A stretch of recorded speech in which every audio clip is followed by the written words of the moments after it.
All right, guys, what's going on? A little bit of a late start over the last few months. You guys could always count on me for doing these live streams 10:15 a.m. my time here in Sydney. It's 12:15 p.m. It's Thursday, August 13th. Thursdays are a bit of a busy day for me on the coaching side of things. So if you boys are new to the channel, 10:15 a.m. Sydney time generally is when I go live.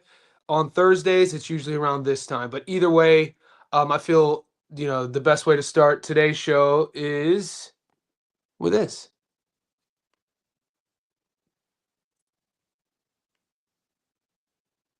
I'm leaving here with something. You know what I mean? I'm from around the way. I'm leaving with something. I'm leaving here with something. And those in our Discord will know that meme. It's one of our favorite memes. It literally is a microcosm of what we do as a community. We don't need big pay-per-view cars every week. We don't need headliners, Vegas, Saturday nights out. All we need is some action, whether it's Wednesday night action in Australia or the card we have in Georgia, Salida Promotions. We're going to leave here with something. And with that being said, we're going to go over just our reads from last night real quick, and then we're going to obviously focus on what's ahead of us. This weekend, we have the Salida Promotions card in Georgia, headlined by Shields and Auntie K. And then there's also a big UFC card in Philly. Shout out to the Illadel with Islam Makhachev taking on Ian Geary. And we'll take care of that at the back end real quick. I want to talk about, and guys, I know it's kind of, you guys weren't, a lot of guys internationally, you weren't getting the Australian props, but I still want to go over it because we got, my YouTube analytics says that 60% of the almost 30,000 subs are from North America, and of the remaining 40%, we only have about, I think, 12% Aussies, but we're a smaller demographic. Because I know a lot of you boys internationally weren't getting the Aussie props, but this is for the boys who played along. And if you're on the Instagram, this is something that we're doing better. I shouldn't have to spoon feed everybody. If you guys are JSB insiders, if you're in our Patreon, you know that I post tickets every week, and I posted 2 more this week, and we've already hit with our quarterly parlays live. We hit 3 tickets last night, right? But throughout the week, I give reads in our Discord. I give reads on my Instagram story, obviously on the live stream.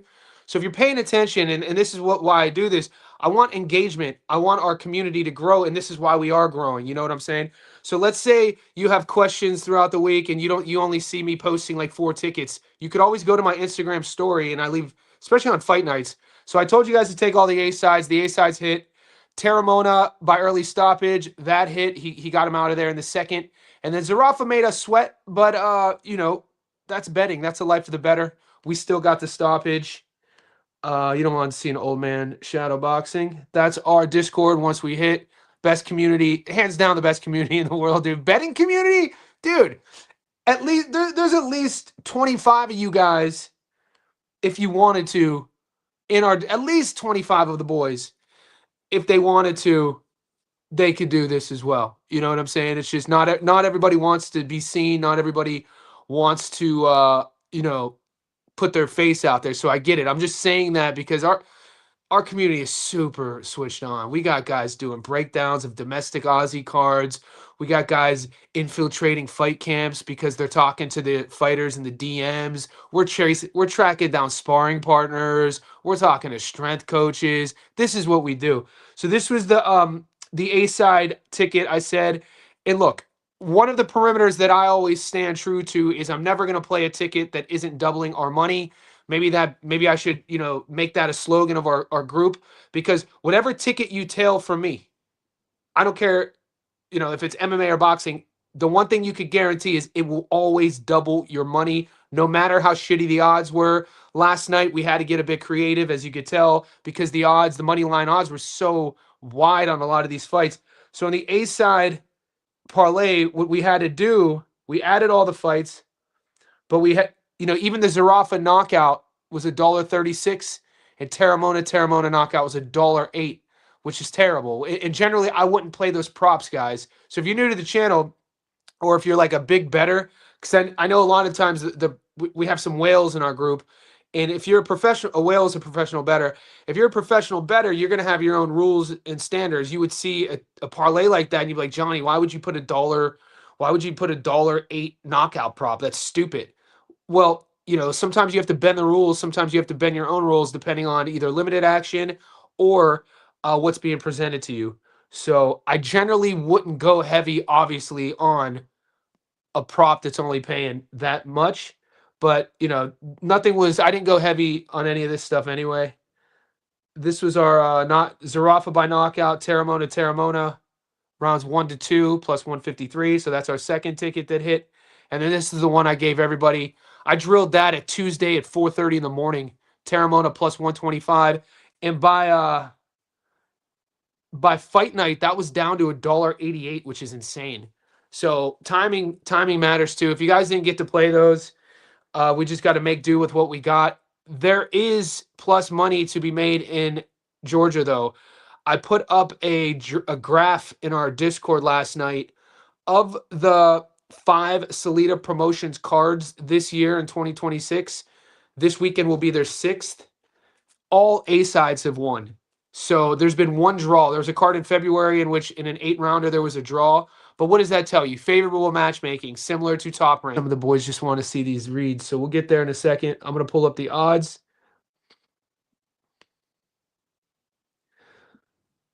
And we're going to leave here with something. 2 nights ago, we did the Rise in MMA in our Discord. And we all hit, shout out to Sloppy Wet Wet. Sloppy Wet Wet is one of our MMA sharps. Shout out to Blue Bets. He's another one of our MMA sharps. And Tuesday night, Rise in Japanese MMA. Sometimes you got to trust the team. I trusted them and we hit a triple. So this week has been already extremely valuable. Like for a slow week, and they're like, if you're playing along, mate, we're doing what we always do. And I'm not going to say I never say I'm confident going into the weekend, but bro, there are some reads this weekend that I feel we would be ill-advised to leave money on the table. There is 100% money on the table. I'm going to say, we got a new member. Shout out to Jonathan Randolph. Guys, if you've just joined our YouTube VIP or Patreon VIP and you're not in our Discord, send me a message. You guys need to get in the Discord. Another one. Nice. The boys are up. What's up, brother? Yeah, so for all the new ones, I say welcome. I post all my picks weekly in the YouTube member section or on Patreon. And for all the boys who are in here and you're not in our Discord, DM me on Patreon or email me. You should be in the Discord. We just passed 600 VIPs. I'm going to get caught up to the chat. What's up, brother? The boys are here.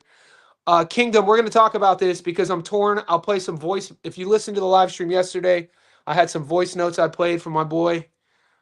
That's the one fight I'm torn on is Clarissa Outcome. What's up, youngin? Yep, we up.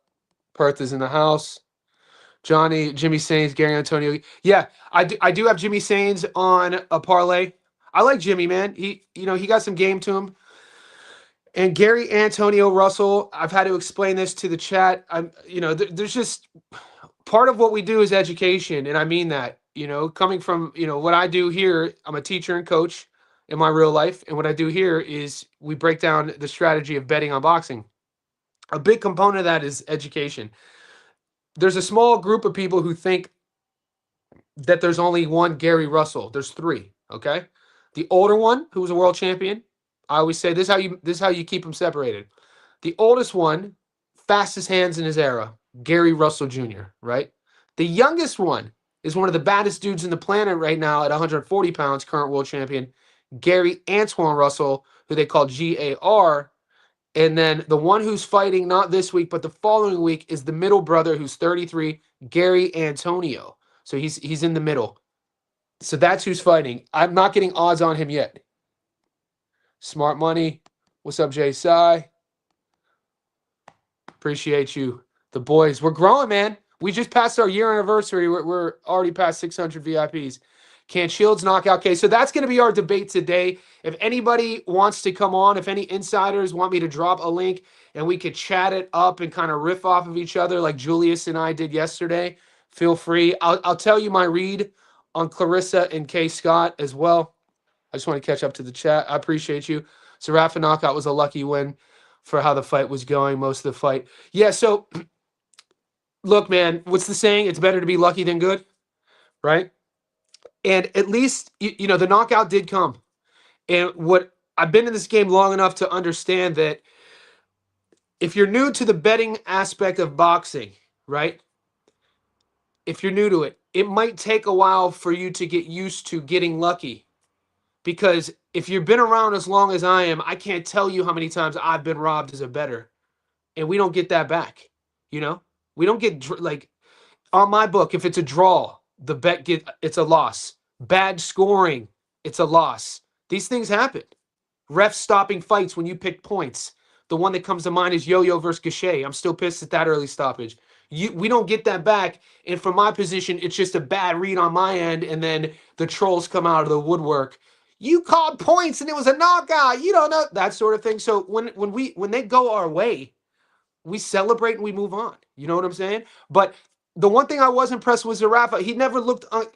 The only time he looked uncomfortable was when he was in his corner, talking to his pops and his coach about how he was looking. But like when you're looking at his work, and he never looked overwhelmed. There was a little like sequence in the 5th round where his opponent was being really aggressive. But say what you want to say. You know, all week we said Zarafa was going to get the stoppage. All week we said his opponent had an inflated knockout to win ratio. But the facts were this: his opponent was a 26-year-old kid with a 90% plus knockout to win ratio who only had 1 loss, and that's when he stepped up in competition against Samake. But he was awkward. That style, when I say awkward, I mean timing. It wasn't a kid who was just going to stand here and punch with you. He was super awkward, and then he just, and Zarafa was patient. Zarafa didn't rush his work. He was punching and missing a lot due to that awkwardness of the opponent. And then you started seeing it coming, though. I posted in our Discord after the 4th. I said that this is going to go down. I was like, I think the knockout is pending. I was like, I could see it in the 6th or 7th. And then it happened, I think, in the 9th. But I got to be honest, man. Maybe it's because I'm a hopeless optimist. I never doubted the knockout. That's why we played it. I seen your future slip already. Troy Isley, Jimmy, Gary, Najee. Yeah. So that's on. We did this last night, boys. If you guys want to go back and check out the live I did with Julius at the very end, because it was a long. Julius and I, just like you boys, we could chat shit for hours, right? Best sport in the world. We could go to the corner store right now and meet like a bloke who asks for like $1, and then all of a sudden he talks about boxing, and now you're talking to a bloke on the corner that you just met who asked you for money. You could get caught up in like a 20-minute boxing chat with that dude. That's how boxing is, though, man. It really connects people. It really unites people. You know, it's literally the best sport in the world on so many levels. At the very end of that live stream with Julius, I put him on the spot, and I ran down the 19-leg quarterly parlay, and I just said, you know, who's going to win? Who's going to win? Who's going to win? And at the very end, I told him that we agreed on 16 of the fights and disagreed on 3. The 3 that he disagreed on me with were none of those. He thinks Najee's going to lose. I totally disagree with him. I don't see Najee Lopez losing. He also thinks Dave Allen is going to lose, which I could entertain that. Dave Allen, I'm kind of salty. I put Dave Allen versus he should be able to beat fucking Cardi. If you can't beat Cardi, what do we do? Just hang him up. Please retire. Again, for the 3rd time. And then the other one, he thinks Cardenas is on upset alert. I also don't see that as well. I actually think Cardenas is in a spot in his career where he's trending. I think that not everybody could sort of propel and level up after a knockout loss, but he's looked good in the fights after the Inoue loss.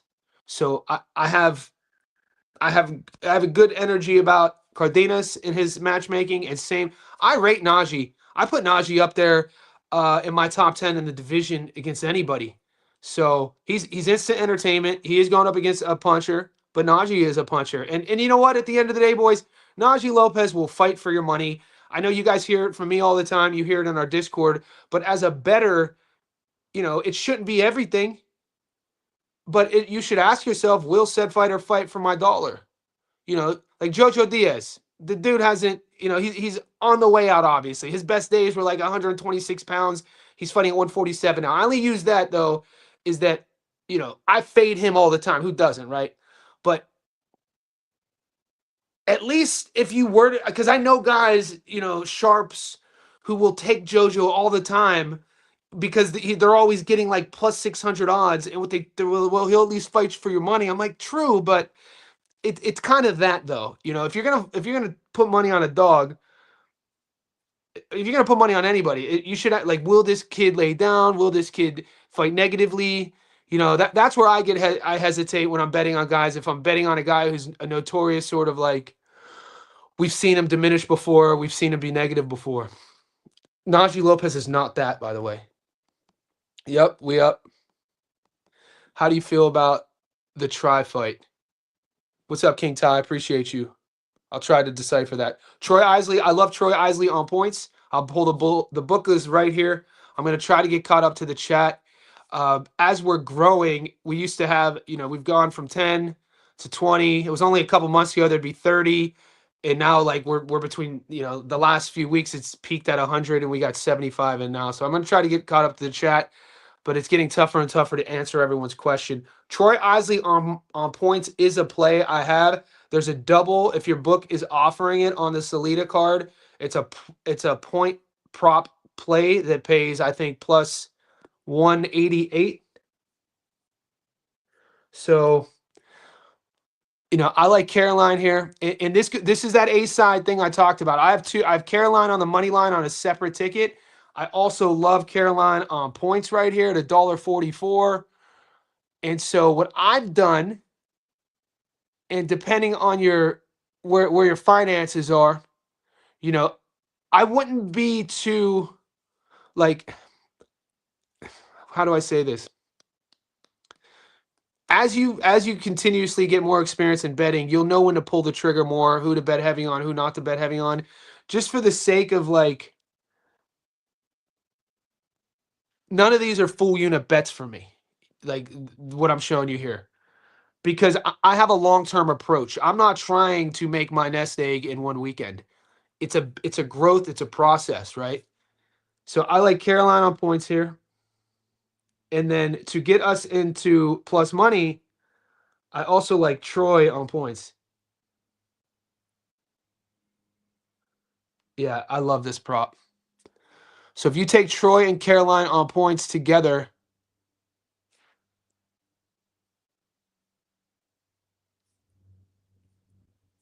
did it just freeze? So that's two that I like. My thing is tripping.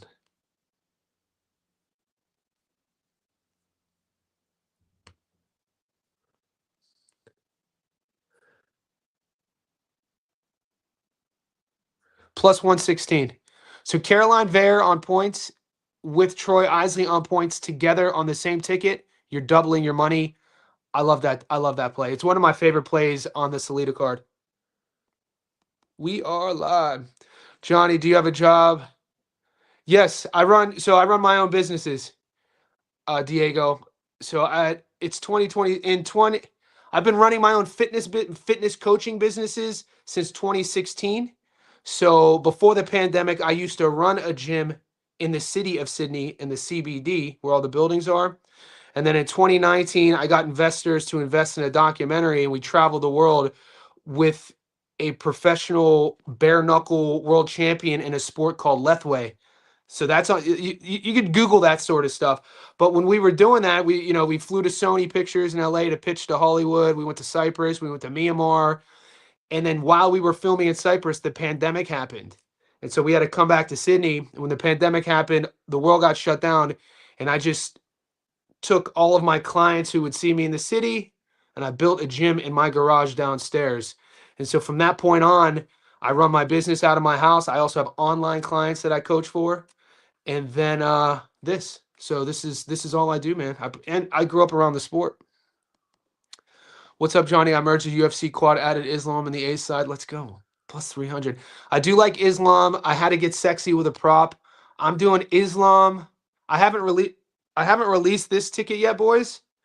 But I know some of you guys don't mind mixing UFC with boxing, and some of you boys are strict. You won't mix anything with boxing. And so I'm very aware of that. And so I try to give everybody a little bit of something. A ticket that I haven't posted yet, but I've played, and I'll post this tomorrow, and I'll give it to you right now, is I really, really like Devell Smith on the money line, Ernest Mercado Tito by knockout, and Makachev by either submission or points. And that's a triple. And it sounds pretty risk adverse. But when you dissect the matchmaking, Lavelle is in a good spot on the Salida card. Salida's putting a lot of promotion behind him. On the money line, he's 40% return on the money line. I really like the matchmaking there. So all Devell has to do is win his fight. And then Tito Mercado, their matchmaking, they're already branding him and marketing Tito as a knockout artist in the division. He's good on the mic. We've won money on Tito for the last few years. You should know who Tito is. I'm playing his knockout. And then Makachev. So for you boys who are looking for a mixed parlay, if you put all three together, and this will be posted in our Patreon on YouTube tomorrow, that pays plus 132. And for how risky it sounds, I hate to say this because we're picking methods. I really like it. I really like the plus 132 there. Do you think Joseph Hicks' size could give Troy Isley problems? Last week, a few favorites lost. What favorites lost last week? The only fight I lost was a 50-50, and that was Sugar Neeks versus Dina. But other than that, it was another A-list. All the favorites won. Which favorites are you referring to? Maybe I didn't play them because I know I played I did a 19 leg for the boys on the live stream, and the first 18 hit, and all it was like rapid fire. A side, B side, A side win, A side win, A side win. And all of the 18 I played all hit, and the only one who lost was Dina, or was Sugar Neeks. So it does happen though, obviously. And guys, you've been here long enough. I don't always play favorites. If there's dogs there, we're playing the dogs. But I'm not a guy who's going to force you into dog hunting. I do have a dog that's live UFC. My dog of the week right now is in the UFC at plus 110. So if you're MMA bettors, check that out. Joe Hicks doesn't use the Philly shell. So Troy Isley is a guy who they do have a relationship. If you read into the amateur matchmaking, Joe Hicks was 2-1 against Troy when they were amateurs, but it's a different sport. Troy's in his grown man. Troy's good hands, good feet, good punch placement. I think he's more versatile. He doesn't punch. He's not a big puncher, but you're going to get a guy who has a good fight IQ, who uses the ring, who's always going to come in shape. I just think he's a level above Hicks. Decent matchmaking, and the odds are so, I played Isley on a long parlay, but I really like the value Isley on points. You're getting 50% return Isley on points. Isley doesn't stop anybody. K. Scott, any chance to slump? No, zero chance. So Auntie K. Scott. Auntie K. Scott, 42 years old. She's 5'10". These are just some of the physicality of the matchmaking. Clarissa's 5'8". This fight's at 160. So we know Clarissa's not a puncher. I'm not saying she doesn't have power. And I know sometimes I could come off like I'm dogging on her. She's not. There's a lot of things about Clarissa that I feel are easy fixes if she would just hire a technical coach. I would love to see her with a technician. I'd love to see her with a coach who could, sit her down, make her watch her film, and then get her to agree to fix some of the things. And a lot of the things, they're technical things. She doesn't set her punches up. She is extremely inaccurate. I don't know if you would find another puncher, female or male, who's more inaccurate than Clarissa Shields. She misses so many punches, and she telegraphs everything. She gets extremely on the front foot, dare I say, emotional in what she's trying to do. She's trying to kill and take everyone's head off, but we know in boxing, you can't force these things. It's kind of like a home run hitter trying to force the home run. You got to let it come to you. You know what I'm saying? Like when you hit a home run, if you guys never have done that in a different life, I was, played high level baseball. And one time I thought that's all I was going to ever do up until my early 20s. When you hit a home run, you swing through the pitch. It's like you didn't even touch it. It's boom. Same thing if ever you knock somebody out. One time I used to fight a lot. When you land that knockout punch, it's like you hit a pillow. You almost look at the guys like, is he fake? I remember the first time I knocked a guy out cold, I thought he was faking. I was like, what the hell? I didn't even think it landed. Right? So that's this sort of thing. You can't force those moments. They have to kind of organically come. Clarissa forces those moments, mate, and she's a sloppy puncher. She's a wild puncher. She's not accurate. She's not technical. Her feet are all over the shop, but she's athletic and she's strong, and she should have more knockouts than she has, right? So I have been torn. We know what the aunties coming from Australia. They're big, they're durable, they're in shape, they're always going to be strong. And Auntie K does have an amateur background, but she is 42 years old. And Auntie K is a notorious wrestler. So I talked about this in my Discord yesterday. If you're playing the knockout prop for Clarissa, just keep in mind Kay Scott throws probably 4 punches around, and then she wrestles the entire goddamn round. These are 2-minute rounds. So this is kind of like where I'm torn is like waiting for a knockout in the girls division with a girl who doesn't knock people out in Clarissa against a girl who holds more than she punches, who's bigger than Clarissa, and they have history of being sparring partners. And watch the media stuff today. I can't tell you the last time I saw Clarissa as respectful to an opponent. She's thanking Auntie K for taking the fight. She's thanking Auntie K for fighting her at 160. I get it because the odds are sexy, but that's not a bet that I would be too heavy on.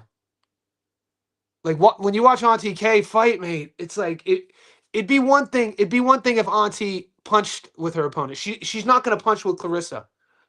She's gonna pick her spots here and then grab, and then here and then grab, and then the ref's gonna have to break them up. And before you know it, 4 rounds are gone, and they're just holding each other. So can Clarissa get her out of there? I don't know.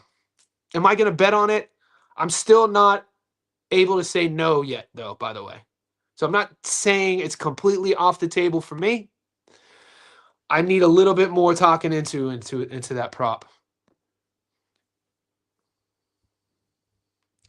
Because even these odds for Clarissa Shields, who's not a knockout artist, for her to have, so this is what people are plus 175 for the knockout. And this is why people are going to play it, because there's an element of odd hunting here. You got, it's part of the game. You have to use logic, though, when we're odd hunting. If we're odds hunting, we have to use logic. I already told you all the stats. Clarissa only has 3 knockout wins. Kay doesn't punch with her opponents. Kay's a grappler. She's going to be wrestling the entire time.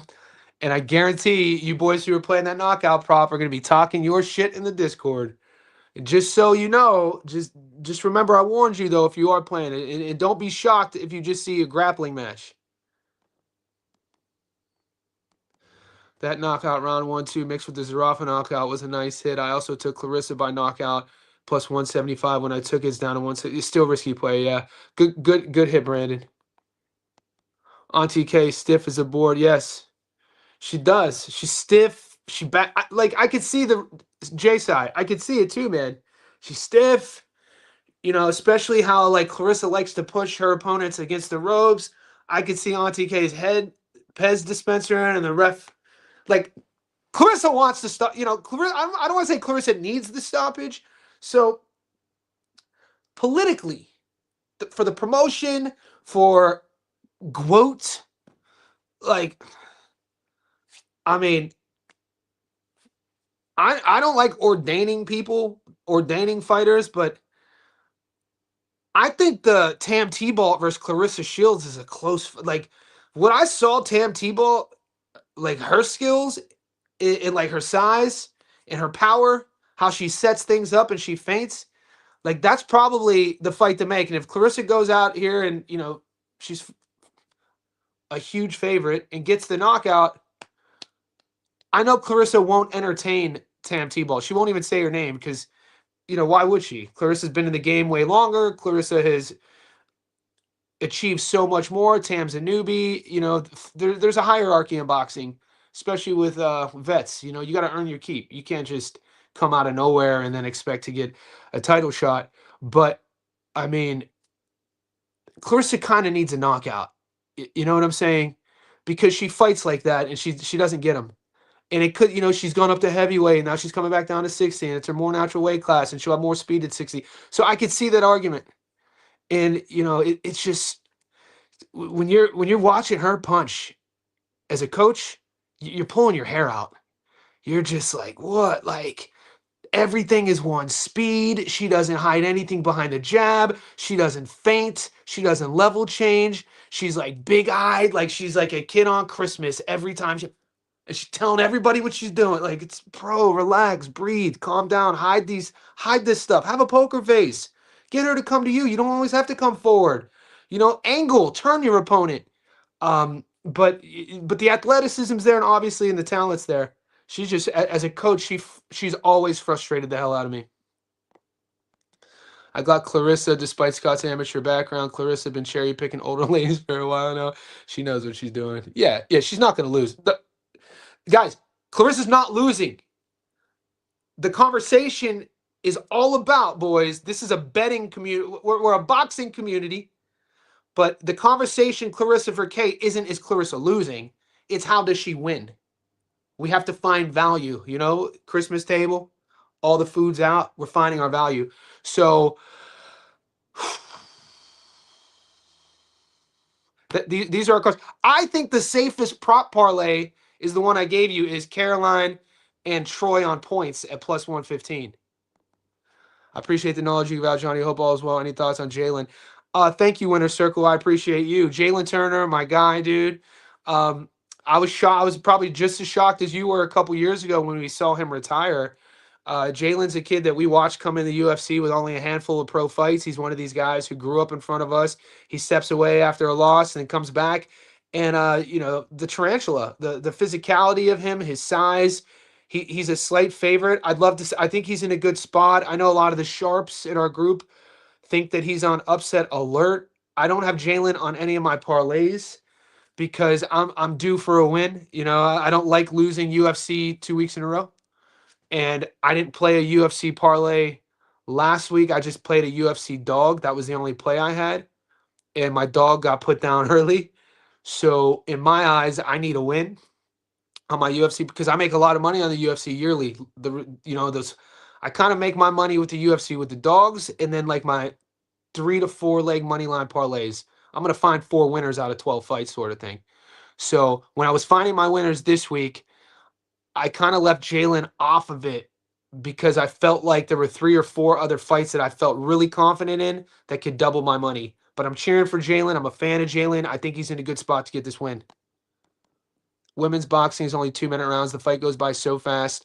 It's tough to get a knockout. Yeah, what's up, Jonathan? And I always say this, and I know you just joined our Discord.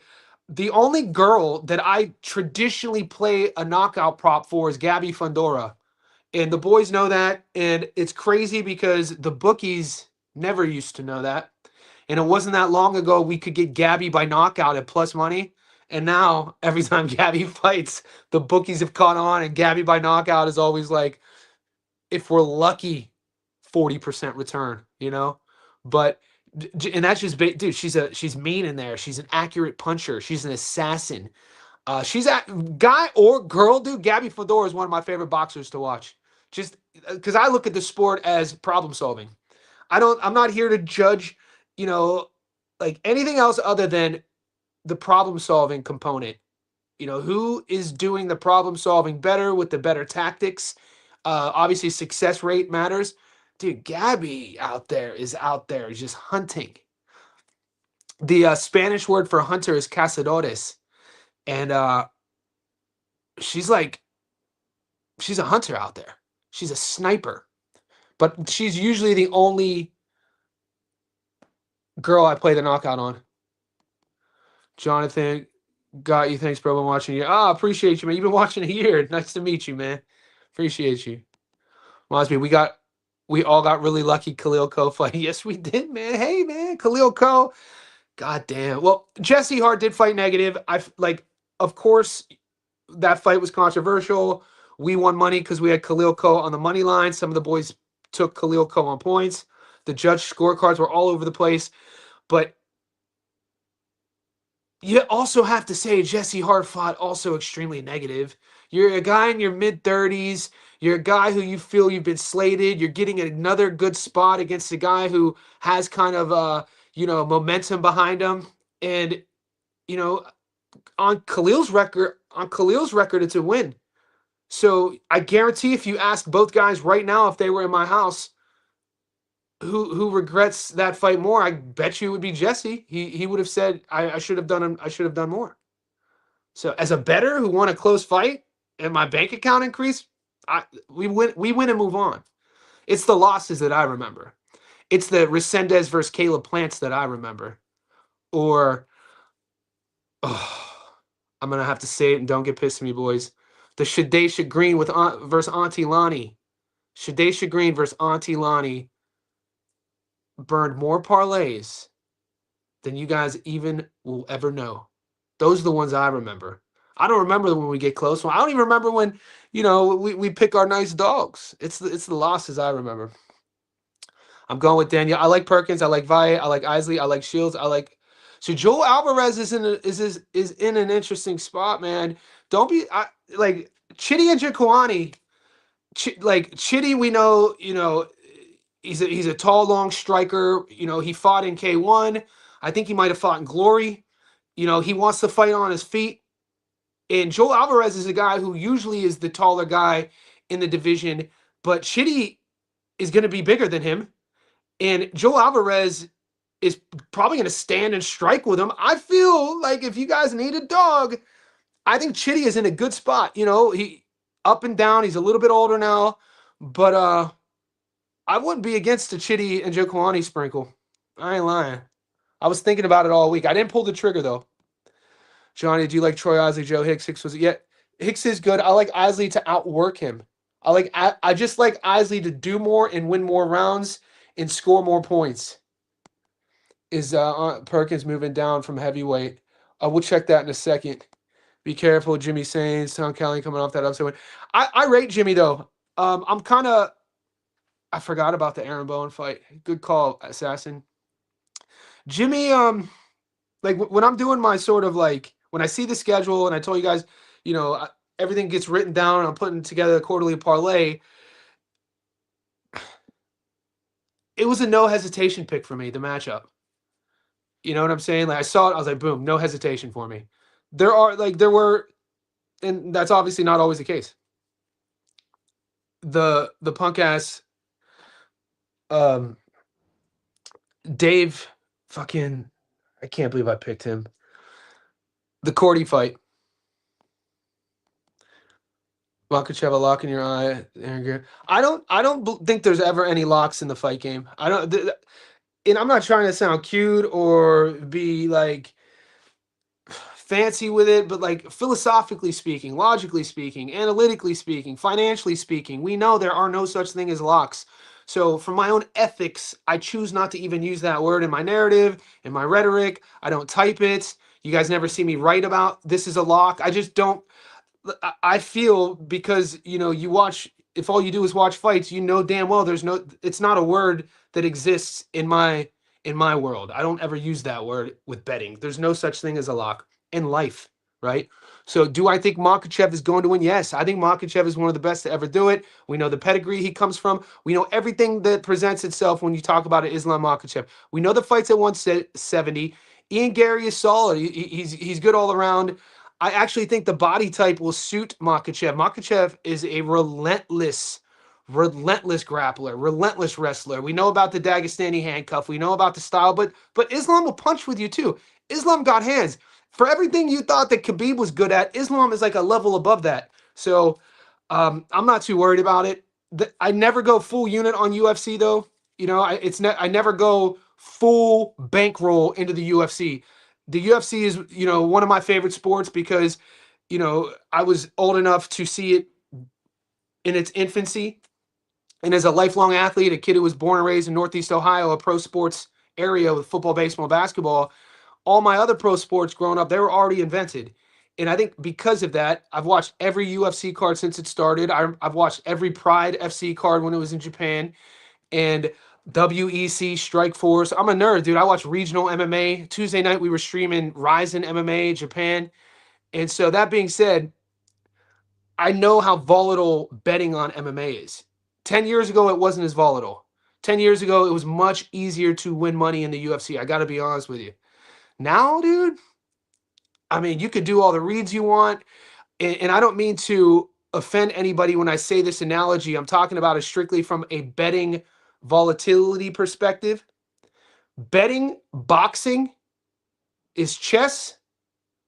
Betting MMA is checkers. And what I mean by that is when you break down the two games, how the two games function, you guys should understand the analogy. You're probably just a bit confused on how am I going to connect those dots. In MMA, there are so many variables to the outcome, not in everything from the judges to what the judges are seeing to seeing the matchup stylistically, the striker versus grappler. Somebody could get caught with a head kick, somebody could get subbed. Sometimes the best fighters on that night don't win. And I think statistically, if we were to do a chart, you see more on the MMA side of things, the better fighter losing for whatever reason than in boxing. Generally in boxing, the better fighter always wins. And in boxing, you have two hands. And when you're breaking down boxing tape, you understand the promotional side of things. You understand career trajectories. You understand where a guy's at in his career. And from watching the channel long enough, you'll know the strengths and weaknesses of each fighter, each boxer, game plans, what camp, etc., purses, all that good stuff. That all goes into the chess analogy of the boxing betting perspective. And this is just my perspective. I'm not saying I'm right. You know what I'm saying? I'm just saying how I view it. MMA, with all the things I talked about, who's the ref? Is he going to stop things early? What commission are we at? Where the judges? Who's judging this sort of thing? What city is it in? Is this a hype? Is this kid hyped up? We don't know yet. In the matchmaking, you get these sort of kids who have a lot of hype behind them that put in against veterans. Sometimes the vet loses, sometimes the vet wins. It's just very volatile, man. I always talk about, betting on MMA is like going to a condomless whorehouse. And I apologize for the graphic analogy, but like in Australia, those things are legal here, right? Like prostitution's legal. It's regulated by the state and the government. So when I think about, like, I look at the Discord and I see how crazy the MMA chat is, I'm like, this shit is crazy during fights. Everything from the verbiage used to the betting. And it's like, it's very risky. Condomless whorehouse. Sup, Johnny? Been looking everywhere for your email. JohnnyStofko@iCloud.com. It's on my YouTube wall. So if you just go to my YouTube channel, you'll see it in the bio. O'Leary lost to Chamberlain. Dude, what a fight. Pearson, what a fight. When we're talking about boxing, why boxing is the greatest sport on earth, watch this fight. When you're talking about a Hollywood story, what a Hollywood story should contain. A hero's journey. A guy starts here, they have everything, they climb the mountain, they try to evolve, they lose everything, they're at rock bottom. You meet somebody, they break up. Like, that fight was all of it. Knockdowns, guys looking like they're out on their feet, bloodbath. The corner was thinking about stopping it a couple times, the ebbs and flows of the betting lines. What a great fight. Carolyn, I like Vire there. Do you think Teofimo? I'm now 60-40 Teo. Last week I was 60-40 Raleigh. How do you journal your bets? I write everything down and I keep receipts and I post everything. You know who also YouTube. So Righteous One, because I post all of my bets, there's a public, if you're a JSB insider, you have access, because I don't delete any of my slips. You could go all the way down once you're a VIP and check the post section. You can see every single bet I've ever made because I give the boys my slips before the fight start. Kasparian. Well, I picked Ward. Well, Kasparian was an underdog. I picked Ward. We won there. O'Leary and Chamberlain, that was a different week. That was the week before. Krasimov and Eels, that was on the Boxer undercard. I didn't bet that fight. John Kuhn versus Joe Crawford. That's a Contender Series fight. That's the Condomless Whorehouse. Ananias lost to Tom yesterday. Okay, so you're convoluting Dana White Contender Series 2 weeks ago in boxing, the Boxer card.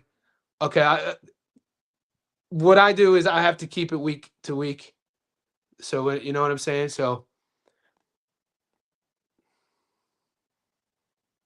yeah, I told you, dude. You guys tried selling me on Kasparian to beat Joe Ward. Julius and I did a whole video on this. Clarissa ain't made 160 in 3 years. I need this advice. Clarissa fighting at 44. She's 42. She's not smaller than her. These are lies. Auntie Case, Jock, I'm calling you a liar. Chalk ain't no liar, but he is spreading misinformation. Clarissa's not fighting a 44-year-old. Auntie K's 42, and she's not smaller than her. Clarissa's barely 5'8". Auntie K's 5'10". There's no safe prop on this fight. Yeah, so I'm gonna hold you. You guys hold me accountable. I can't let you just to paint your narrative, but we do come to an agreement because I do agree with you. But your data is misleading, I guess. I do agree there is no safe prop, but the data is misleading because it's wrong. The data is wrong. Caroline Valle is a French Canadian. She's being pushed by Salida Promotions. She fought either a world title eliminator in her last fight. She's super fit, always in shape, strong. She's a female boxer though. I'm not caught up on the ladies. She's the A side. So Henry, guys, if you learn anything from my channel over time, what you should learn about betting is when Top Rank has a card, Top Rank fight cards are notorious for A-side matchmaking feeder fights. Let's feed the A-side. So if you're new to, you don't know if you ever hear me say that's a feeder fight is when the matchmakers are feeding the A-side, the fighter who they're moving in a certain way, right? Top Rank. And Top Rank historically for doing this. One of our favorite cards in our community, promotion out of Canada called Eye of the Tiger. It's a promotion based out of Montreal. That is the fight promotion who brought up Stephen Butler, and they matched Stephen Butler in such advantageous ways over the last few years because he's a big puncher, and they kept pairing him with guys that he was supposed to knock out in Canada under the Eye of the Tiger promotion. And we kept winning on Stephen Butler to win by knockout. But then the reason why you do this is you are building a guy up to then take them internationally because these promotions are getting a cut of their fighter, right? So if you could build a fighter up to a certain level and you feel they have an opportunity to go to the world to get a massive fight, everybody's eating. You know what I'm saying? So Butler is the guy they brought to New York City to fight Berlanga. And the odds were freaking so close. Thank God. Because of what the bookies saw Butler do in Canada. And obviously they're not as in-depth as we are in our group. We knew. I told everybody play Berlanga by knockout. I was like, this is what the move is. And I think we might have got plus money. I'd have to look. But yeah, Berlanga stopped him. So Valle, Caroline is a girl. Salida Promotions, this fight card is similar.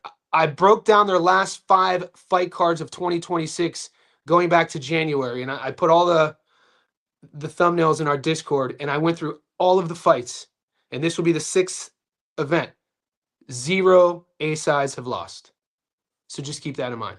Not one A-side this year for Salidas have lost. What's that tell you?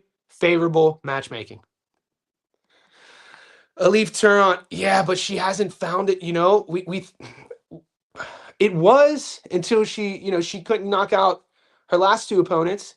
She couldn't knock out the Aussie on short notice, Taylor Getson, and then Alif said that she had the flu, and it was a tough fight. I thought Alif did enough to beat Taylor, and she did. And then they pair up with the teenage Texan girl in a very close fight, and she won, but. We saw that power. We've seen her power before, though. And I know a lot of you boys in our Discord, unfortunately for me, I didn't play that Turhan knockout that 3 fights ago. Some of you guys did. what was that? Beatrice Ferreira, the Beatrice Ferreira knockout.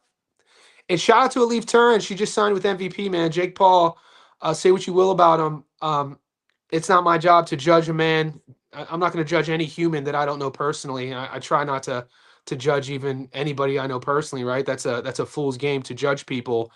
All I could do is give my opinion on what his actions have been for boxing. And dude, we have been, other than the Shanika loss, the MVP cards, man, we've been killing the game from a betting perspective on the MVP side of things. Fun fact, Kay Scott fought a girl from my gym in the Amy days and lost, then complained about her breast implants now in boxing. Wow, that's a great fact. Skeezy, some of the boys in our group are all about Auntie K. Shout out to my boy, I think it's either Big Willie in the Discord or Mac, one of the boys. They like what they see with Auntie K. There's a flavor for everybody, boys. Bro, how did Shadej? Oh, I know. I know, bro. I know. I told you. I apologize, but when I brought it up, I apologize because it still traumatizes us. How the hell does and she almost she almost left the earth. Like it was like an emergency. It was like a medical emergency. Do you feel good about the Sam Goodman bet? Yeah, I think Sam Goodman versus Nishida. I think that's a great spot for Goodman, and we're getting Goodman. Right now, I think he's plus 210. I was shocked. I had to do a double take when I saw those odds. The fights in Japan, what do we know about the fights in Japan? Will at least get fair scoring. The Japanese scoring, the judges, you'll have your bad takes here and there. There's sometimes that's anywhere, but overall, it's not a country where you're going to say, well, he's the B side. If he doesn't win by knockout, he's not going to get the. That's not in Japan. There's like honor with the whole thing, right? I think people still don't know how good Sam Goodman is. Sam Goodman is world level. His only loss was when he moved up from 22 to 26 against Nick Ball, and Sam Goodman was having his way. He had his moments against Nick Ball, and you could rewind the clock and watch my breakdown of Nick Ball versus Brandon Figueroa, and it was because of the work I saw Sam Goodman do and the success I saw Sam Goodman have against Nick Ball. That's why I took Brandon Figueroa at plus 350 to beat Nick Ball and get the stoppage. Because I'm like, dude, this is a small 26er, and Nick Ball struggling to turn him. Goodman was having success in the pocket, and we knew that Figueroa's whole game plan was going to be there and try to land that hook. He wasn't going to move too much. And Figgy, grossly underrated.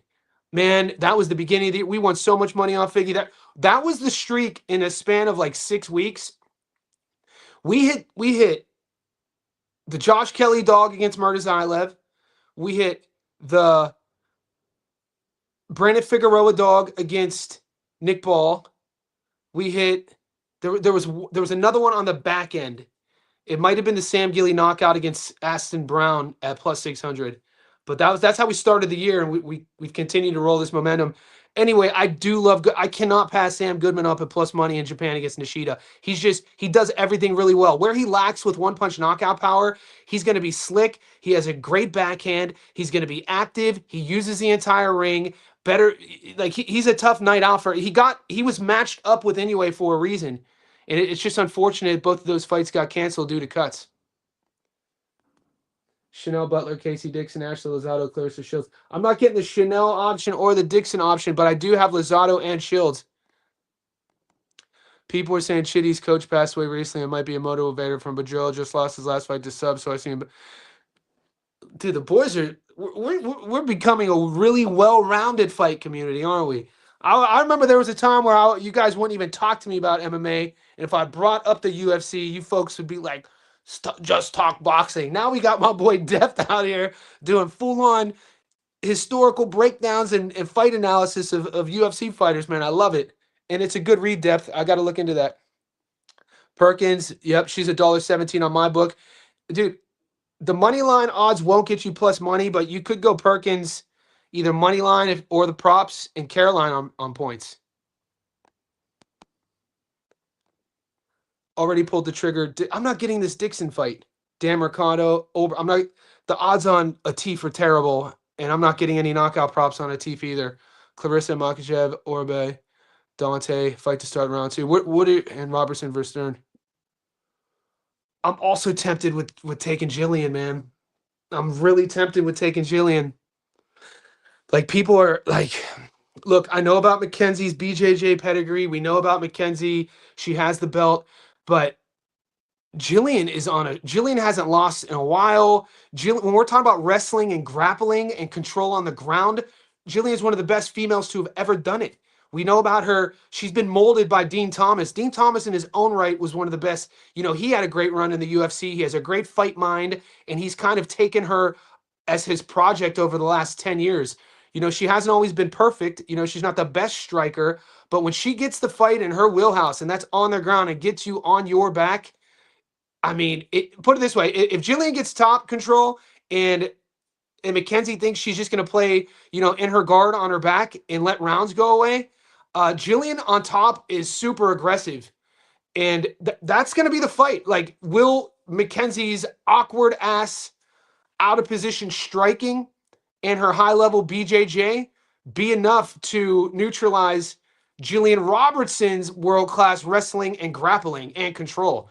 I mean, I haven't made a play on that yet, but I might jump on Jillian Robertson. People are sleeping on the Savage. When she gets the fight in her space and it happens in her real estate, she is a lot to deal with. They call her the Savage for a reason. And I like her training at the Goat Shed. Those boys down in South Florida. There's so many big gyms down in South Florida. You obviously got the big ones like ATT. Shout out to the OG Black Zillions. They've had like 10 different names by now. I think they go by Kill Cliff FC now, but one of those gyms that don't get a lot of pub is the Goat Shed. And there was a couple kids that I knew out of the Goat Shed like 5 years ago when I was managing fighters for this record company during the pandemic. I've lived a lot of lives, boys. And this was they fought for the Cage Fury, CFFC. I can't think of their last name, but they got some tough dudes down at the Goat Shed. And when Jillian, chose to leave, I think she was at ATT. To go to the Goat Shed, you really started seeing it, because she's one of these fighters where she needs that sort of one-on-one approach, because she has a very specific skill set. And sometimes these super gyms aren't for everybody. Ladies parlay, Chanel Butler, Casey. Damn, I'm not getting it. I'm not getting that tip. Do you think Teo will have trouble landing on Rolly's defense? I can't wait to break this fight down next week. We're going to have a lot to talk about. Whenever a smaller fighter is fighting a bigger fighter, I worry about betting on the smaller guy. We've seen quite a few smaller fighters lose. Okay, so they're both going to weigh in the same. So what we're talking about is reach. And I'm not going to totally throw this comment away because you're onto something.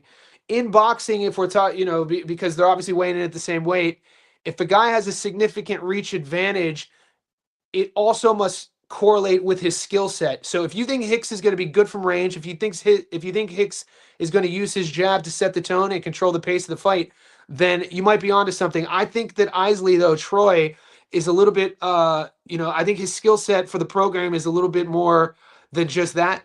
I think that he, with his stature, he uses his stature for his advantage, and he's a tough night off for anybody. Does Hicks have the power to make Troy Isley go from his plan A to a plan B? I don't think so. Didn't Wendy Toussaint have his way with Joe Hicks, or am I tripping? Shout out to Wendy. People sleep on Wendy Toussaint, man. I watched, one of my boys is a former pro out of New York City, and he always sends me footage of Wendy sparring people. Wendy Toussaint, man. There's so many guys out there that have never were like world champions, but in boxing that are just a tough night out for anyone. Did Joe beat Wendy? And Wendy's one of these guys who takes fights on short notice. He always puts his hand up. How old is Wendy now? 34. Yeah, he beat Joe Hicks. I thought he beat Joe Hicks by split. Wendy fought Ammo on like 4 hours notice. You know what I mean? Like, freaking hell. And Toussaint is coming off a draw with Aaron Coley. Interesting. That's a bit of a letdown. Toussaint was probably supposed to win that fight, and he drew with him. Yeah, but fucking hell, dude. Aaron Coley, he's fought everybody. Doesn't have a perfect record, but Aaron Coley's been in there with some real guys. Anyway, I like Troy in that spot. I told you Johnny was going to come to his senses. Let me reiterate, trash. That says, dude ain't one. Fresh PX. You got to be more specific. Tony Harris sounded punchy at the presser. Don't tell me that too. I hope Tony doesn't fight Zerafa. I want to, like, Michael Zerafa he let an opportunity of a lifetime last night pass him by. And guys, this is advice I give to younger, some of the younger men that I coach. And this is life advice. And I mean this. If you're a good person, this should always be the case. If you know you're a good person and you live your life in an ethical way, and just we'll keep it at that without getting too esoteric, you should never worry about if people like you. You know what I mean? Like that, you should never, ever, ever waste energy on if somebody likes you or not. It's not your job to make other people like you. Just be who you are, live your life in a certain virtuous way, however that is to you, and let the chips fall as they may, and the right people will gravitate towards you. Michael Zerafa last night, and this is coming from a guy who's watched his pro career. I moved here in 2013. I watched, this is a kid who turned pro as a teenager in Australia, who didn't have a big backing, who pretty much every opportunity that he's had domestically and internationally, the kid literally had a fight for, similar to Kambosos, man. But George had his father, GKJ Promotions. But the Aussie public never really supported George. George had to go overseas. George had to go spar with Manny. George had to create those opportunities. And the public here, I still feel, don't really respect George how they should. And the same thing with Zerafa, because, the boxing fandom is so fickle that people, the casuals will only judge a man on their losses, right? So we know about what happened with Nikita. We know about how the bad taste it left in everyone's mouth, how that happened. I'm not making excuses for how that turned out. But all I'm going to say, I believe in second chances. I don't throw people away. I don't write people out, I'm not petty like that. So unless you're in the ring, the only one who could truly answer what happened is him. So we move forward and we move on, right?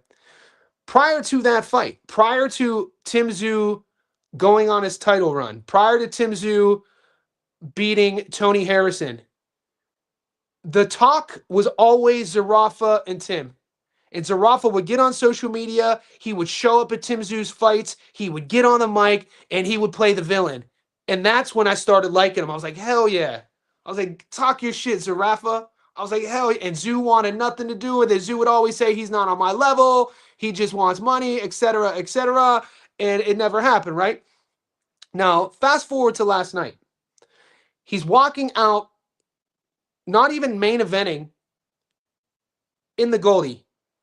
People in the Discord were commenting, wow, he's getting booed in his hometown. I was like, bro, he's from Melbourne. I was like, he's not from the Goldie.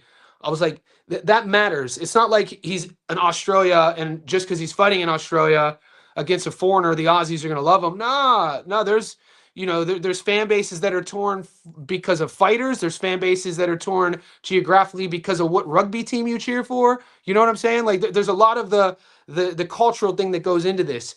But Zerafa doesn't get a big pop coming out. Zerafa obviously has been reading the Instagram social media comments about how the Nikita Tszyu fight turned out.